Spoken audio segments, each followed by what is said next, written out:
तो आज हम बात करेंगे इम्यून थ्रोम्बोसाइटिक परप्यूरा के बारे में। ये एक ऑटो इम्यून कंडीशन है जिसमें हमारी जो प्लेटलेट्स काउंट होती हैं वो हमेशा 1 लाख से नीचे रहती हैं।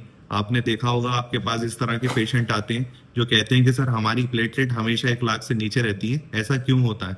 तो अक्सर इनमें पेशेंट जो होते हैं वो आईटीपी के होते हैं, इनमें प्लेटलेट हमेशा कम रहती हैं। तो ऐसा क्यों होता है?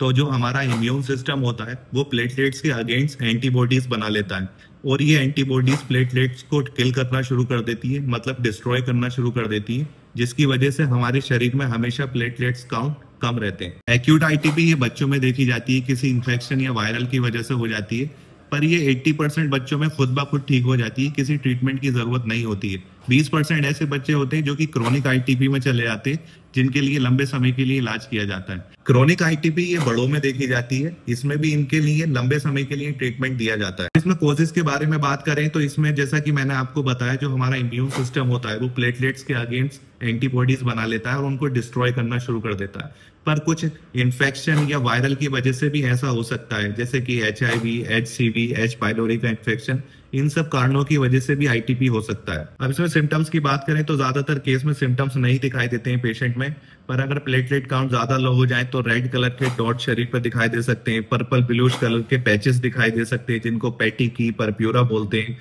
अगर प्लेटलेट और ज्यादा कम हो जाए तो ब्लीडिंग हो सकती है, आंख से, नाक से, यूरिन में ब्लड आ सकता है, स्टूल में ब्लड दिखाई दे सकता है। तो इस तरह के सिम्टम इसमें देखे जाते हैं। इसमें ट्रीटमेंट की बात करें तो इसमें स्टेरॉइड थेरेपी दी जाती है, जैसे कि प्रेडनिसोलोन, IVIG, इम्यूनोग्लोबुलिन इंजेक्शन दिया जाता है, रिटक्सीमैब, इस तरह के इंजेक्शन दिए जाते हैं। अगर प्लेटलेट काउंट ज्यादा कम हो जाए तो प्लेटलेट काउंट ट्रांसफ्यूज किया जाता है पेशेंट के अंदर।